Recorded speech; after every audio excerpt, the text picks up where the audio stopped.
actuellement, il y a un organisme supranational qui organise et qui finance la censure mondiale des réseaux sociaux, et y compris de la presse. Alors, ça se passe comment ?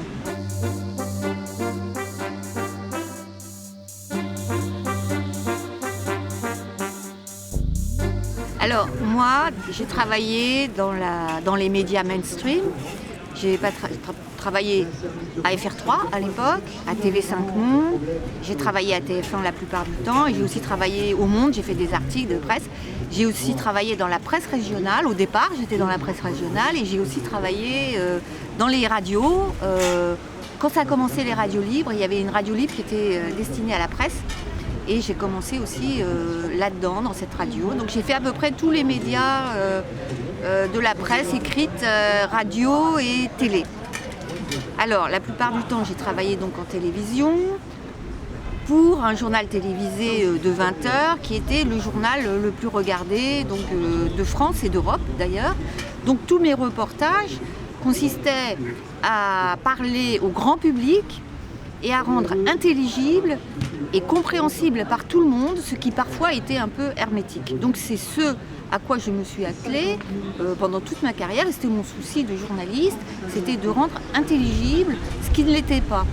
Et donc inévitablement, au départ, je me suis intéressée aux questions environnementales, donc il y a eu le fameux nuage de Tchernobyl, donc là, c'est la première fois que je me suis heurtée au mensonge d'État.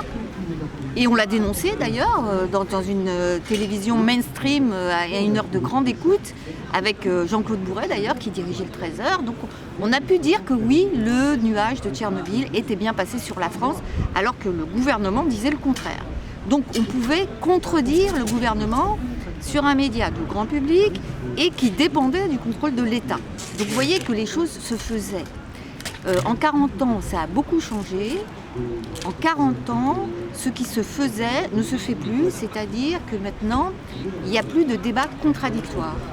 Avant, il y avait un débat contradictoire et il y avait une certaine liberté, ou en tout cas un respect des journalistes, et même l'État, quand il intervenait, il prenait les gants, il prenait des gants, il mettait les formes, et depuis, il y a eu une concentration de la presse qui s'est accompagnée d'une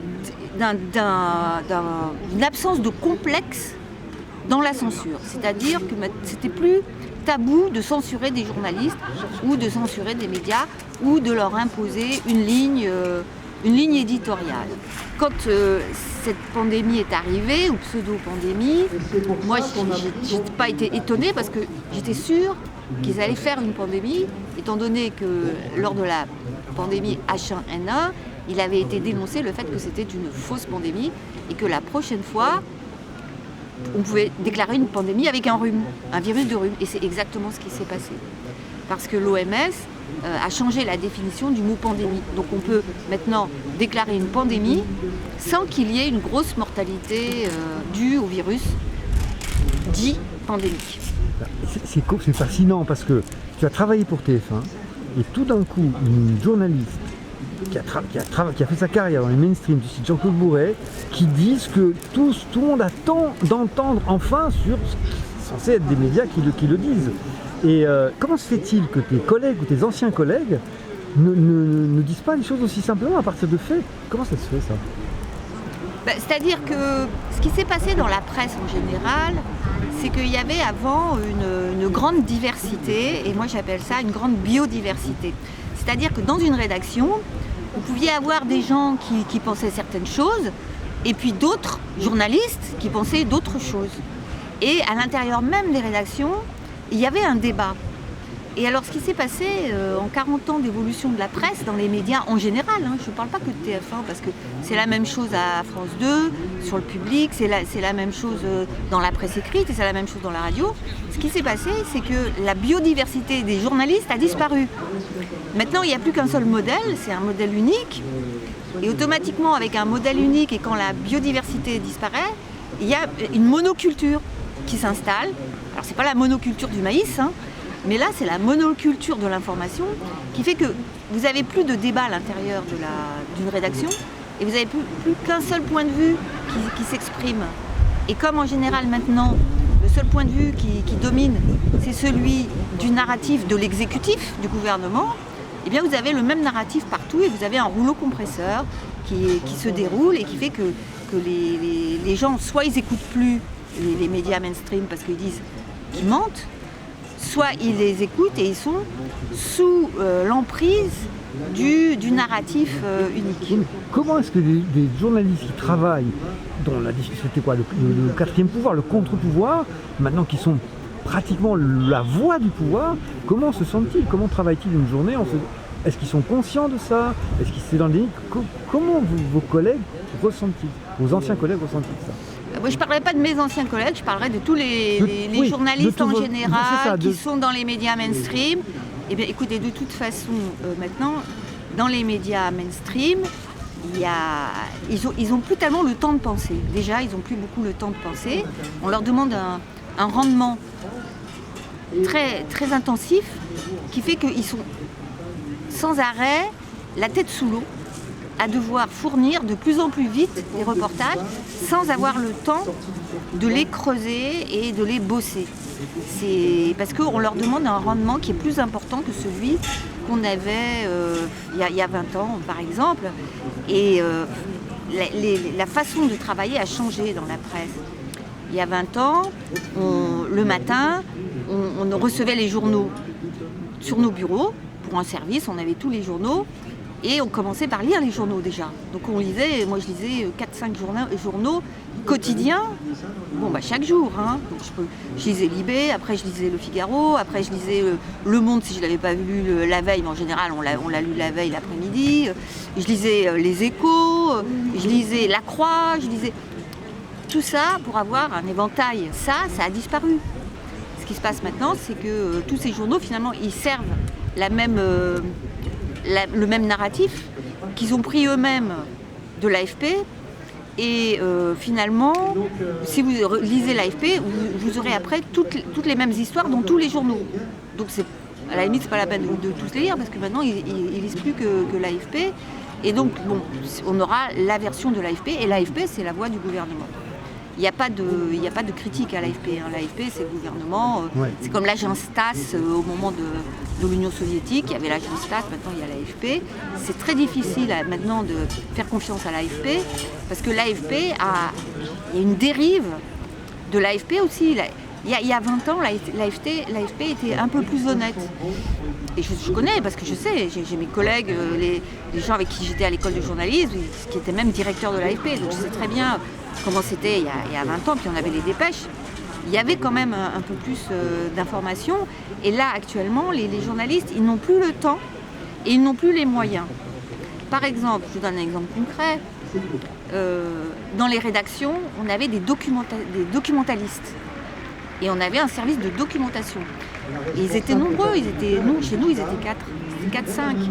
Donc tous les jours, ils reçoivent la presse, ils l'archivent, ils font des dossiers. Et quand on vous demande un sujet sur la radioactivité dans les centrales nucléaires, pour le soir même, vous n'allez pas l'inventer. Vous voyez ? Entre le matin 9h et le soir 20h, vous devez avoir assimilé le dossier, avoir interviewé des experts et ensuite avoir fait un montage et un commentaire et le diffuser à 20h. Voilà. Au moins, avant, on allait au service de documentation et on leur disait « Est-ce que vous avez un dossier sur la radioactivité dans les centrales nucléaires ?» Et eux, ils imprimaient, parce qu'ils avaient tout archivé, donc ils savaient qu'il y avait dans tel journal un article, tel journal un article. Donc après, ils vous donnaient le dossier, et vous, quand vous faisiez votre reportage, vous regardez ce qui s'était écrit 5 ans avant, même quelquefois, ou 6 ans avant, et donc ça vous donnait un background dans le temps. Maintenant, il n'y a plus de background. On ne sait plus rien, donc on a effacé la mémoire, y compris chez les journalistes. Mais regardez quand même, ici donc c'est pour ça que je filme un peu ce qu'il y a derrière vous, c'est les universités d'été, il y a 500 personnes tous les 3 jours avec des scientifiques, avec des gens éminents, et les quelques titres qu'il y a eu dans la presse locale, c'est le grand rallye des complotistes quoi. On est complotistes alors qu'on publie des données scientifiques, il y a des gens éminents et quand ils parlent de nous c'est complotiste. Alors comment fait-on pour qu'à un moment ils ouvrent les yeux, ils aient une attitude plus de journalisme à l'ancienne, c'est-à-dire d'essayer de savoir. Oui, écoutez, qu'est-ce que c'est complotiste ? C'est qu'il y a des gens d'abord qui complotent, il y en a, il faut le savoir. Il y a des gens, des laboratoires qui ne respectent pas les règles de sécurité des vaccins, donc il faut le savoir. Les scandales sanitaires, ça existe, j'en sais quelque chose, puisque j'en ai traité un bon paquet. Hein. D'abord, j'ai traité le scandale du nuage qui était soi-disant pas passé au-dessus de la France. J'ai traité le scandale du sang contaminé.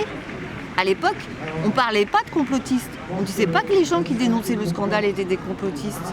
On disait, il y a un scandale du sang contaminé. Qui est responsable? Donc on allait chercher les responsables, pas ceux qui dénoncent les scandales. Actuellement, il y a des scandales sanitaires et au lieu de s'occuper des scandales sanitaires et des effets secondaires des scandales sanitaires, on va attaquer ceux qui les dénoncent en les traitant de complotistes. Donc il y a un renversement de la culpabilité et il y a une mise, on appelle ça des arguments d'autorité en disant ah oui mais vous dénoncez, c'est vous qui êtes en tort. Non, attendez, qu'est-ce qu'on dénonce? Et après, allez voir ce qu'on dénonce et voyez si c'est vrai ou si c'est pas vrai. Ça c'est une chose. Et d'autres scandales, j'en ai traité d'autres, hein, parce qu'il y avait aussi le scandale qui était le scandale des Irlandais de Vincennes. Alors là tout le monde aille. Je ne vais pas rentrer dans les détails, c'était pas sanitaire, c'était politique. Là, c'était Mitterrand qui était quand même bien sérieusement mouillé.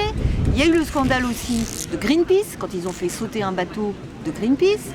Ça aussi, c'était Mitterrand qui était mouillé. Mais après, il y en a eu d'autres. Il y a eu le scandale du sang contaminé. J'en ai parlé ou je ne sais pas.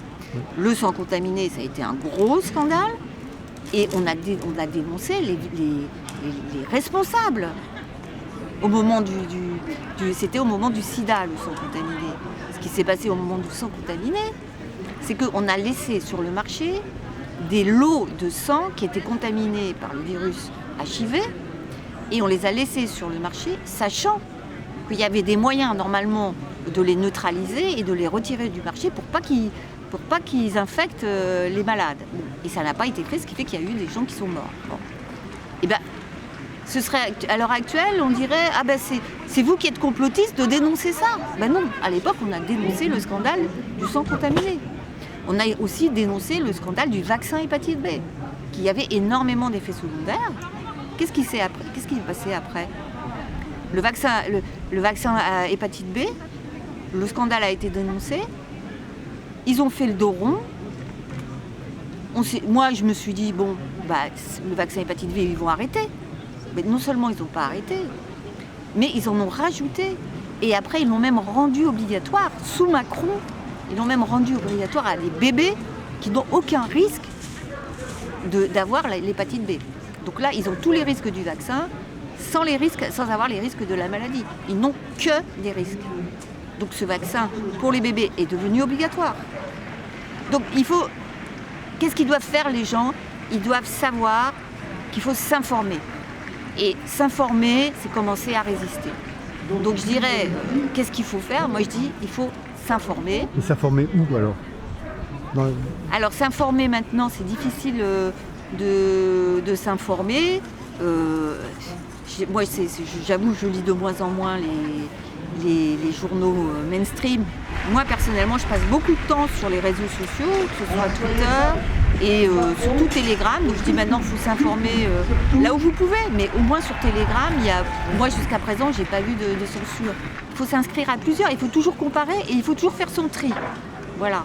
Il ne faut jamais rien prendre pour argent comptant. Vous faites votre tri, mais c'est chronophage, ça vous demande énormément de temps. C'est fascinant. Une ancienne très grande journaliste qui a travaillé parmi les scandales historiques, j'en savais quelques-uns, je m'aperçois que vous avez travaillé sur énormément de scandales qui ont marqué ma jeunesse, qui a travaillé sur tout ça, qui dit... Et d'autres encore, oui, et vous n'avez peut-être pas tout cité. Ah non, je n'ai pas tout cité. Et là, qui dit, oui, on peut s'informer en allant voir les réseaux de Telegram. C'est extraordinaire. On vit dans un monde vraiment de transition, c'est le moins qu'on puisse dire. Hein. Oui, alors, parce que ce qui a changé, parce qu'il y a des choses qui ont changé en mal, franchement, la presse mainstream, c'est pas pour rien si les gens se sont aussi détournés. Mais parce qu'il y a aussi eu la montée des réseaux sociaux. Bon. Mais les réseaux sociaux, ce qui s'est passé, c'est qu'il y a une censure organisée sur les réseaux sociaux, Facebook, YouTube. Et il y a une censure qui est financée en plus. Financée par les fondations Bill Gates et aussi par Facebook. C'est-à-dire que actuellement, il y a un organisme supranational qui organise et qui finance la censure mondiale des réseaux sociaux, et y compris de la presse. Alors, ça se passe comment? Il y a un organisme international qui s'appelle Poynter. Poynter. Alors, je vous invite à taper Poynter, vous verrez, vous tomberez dessus.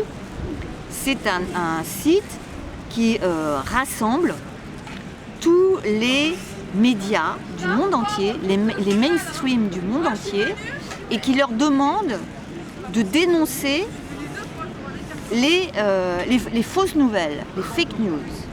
Donc, quand un média, on va prendre un média de base, Le Monde, un journaliste du Monde voit passer une information sur les réseaux, or il dit « Oh ça c'est pas bien, ça me plaît pas », ou même sur un site, moi j'ai eu l'expérience, hein, dans un site privé, mais un site sur internet d'information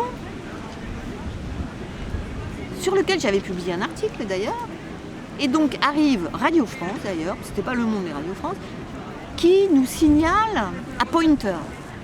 Alors Radio France remonte l'information à Poynter, ah bah là cet article on n'aime pas. Eux ils sont membres de Poynter. Donc Poynter ensuite qu'est-ce qu'ils font? Ils redescendent l'information sur Google, sur YouTube, sur Facebook, et ensuite ils bloquent le site. Donc le site pour lequel j'avais écrit, pendant un jour ou deux, il a été bloqué, l'article a été bloqué et il n'y avait plus d'accès à rien. Donc on a appelé, on a dit qu'est-ce qui se passe? Oui, mais vous avez été signalé. Donc on a été dénoncé par des confrères. Vous voyez, c'est-à-dire qu'ils font la police de la pensée, c'est la police politique au niveau international. Et donc ça se fait comme ça, c'est-à-dire que ça monte, c'est centralisé sur Poynter, puis après ça redescend. En sachant que Poynter est financé par Facebook et par d'autres fondations, dont la plus connue est évidemment Bill et Melinda Gates.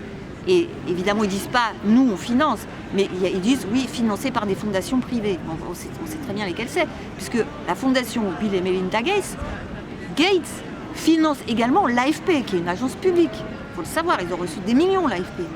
Ils financent également Le Monde. Quand on a découvert que Le Monde était financé par Bill Gates, comment voulez-vous que Le Monde, par la suite, ait des articles critiques sur les vaccins? C'est pas possible, puisque Bill Gates, c'est le grand Manitou du monde vaccinal depuis des dizaines d'années. Au point qu'il fait la pluie et le beau temps, et que le patron de l'OMS, Ghebreyesus, était l'ancien bras droit que Bill Gates avait mis sur son fonds mondial contre le sida. Donc, et en même temps, Ghebreyesus est aussi très gentil, est un ami des Chinois. Et Bill Gates aussi est un ami des Chinois. Parce qu'on s'aperçoit maintenant qu'il y a une collusion entre ces multinationales gérées par Bill Gates et compagnie et certains Chinois. Et c'est comme ça que Bill Gates a financé des recherches dans des laboratoires chinois. Et qu'ensuite, les vaccins, certains vaccins, ont été conçus dans des laboratoires chinois, avec des fonds américains, y compris des fonds du Pentagone. Donc, vous voyez, ça va loin.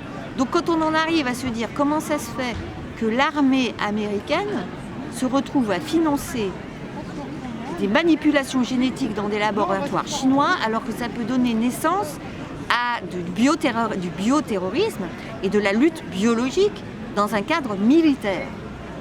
Il y a beaucoup de questions. Clairement, on ne doit plus raisonner en termes nationaux, mais en termes mondialistes, quoi. Ça, c'est clair à partir du moment où ce que vous dites là. Mais ce qui est fascinant dans ce que vous dites là, j'imagine la scène de ces journalistes qui vous ont censuré, vous, qui avaient un CV impressionnant de journaliste d'investigation, qui avait, qui est de référence, qui est une référence dans votre métier, probablement par des journalistes qui ont, 25 ans, qui tout d'un coup ne font plus du journalisme, mais de la police pour des multinationales, au nom du monde, le journal de... Mais on est... Ouais. Si le public pouvait savoir ça, c'est ça peut-être que l'action... Ce qui s'est passé, c'est comme on a quand même protesté, donc on est remonté, parce qu'on est remonté à la source. On a dit, mais attendez, où est la source dans cette histoire? Donc c'est remonté. Après c'est redescendu. Et après ils se sont excusés. Ils ont dit, pardon, on s'est trompé, c'était une erreur technique. Oui. Voilà, et ça s'est réglé comme ça. Mais le mal a été c'était fait. Il y a un certain temps, et c'était avant le Covid. Ah oui. C'était avant le Covid. Mais après, je ne sais même pas s'ils se seraient excusés depuis. Non. Peut-être qu'ils auraient dit non, circuler, il n'y a rien à voir, j'en sais rien. La censure, elle est devenue... Mais ça aussi, c'est peut-être une action que le public qu'on peut, comment dire, se demander si les résistants peuvent faire. C'est en quelque sorte alerter le public à quel point. Parce que moi, c'est vrai, quand je dis à des gens normaux qui savent, qui disent que bon, peut-être quelque chose qui ne va pas, quand je leur dis à quel point nous-mêmes, BAM ou d'autres, sont censurés pour des nouvelles qui sont totalement factuelles, mais les gens disent, enfin, c'est pas possible. Peut-être que ça, c'est un territoire à faire pour lancer l'alerte, alerter le public sur le niveau de la censure actuelle. Bah, le niveau de la censure, honnêtement, il suffit de le voir. C'est que, en fait, c'est tellement banalisé qu'ils l'acceptent. Qui Le public. Parce que la censure, on la voit dans Facebook. Ils savent maintenant qu'il y a des gens qui sont censurés. Le président des États-Unis lui-même, son compte Twitter est censuré. Donc oui, tout le monde vrai. le sait. Oui, Donc, mais la censure est banalisée. Avant, quand il y a longtemps, c'était, je ne sais plus qui s'était levé, il avait dit messieurs les censeurs, bonsoir, il était parti. Parce que la censure, c'était très mal vu. Maintenant, c'est comme si c'était normal, la censure. Bah oui, on est tellement habitué à la censure.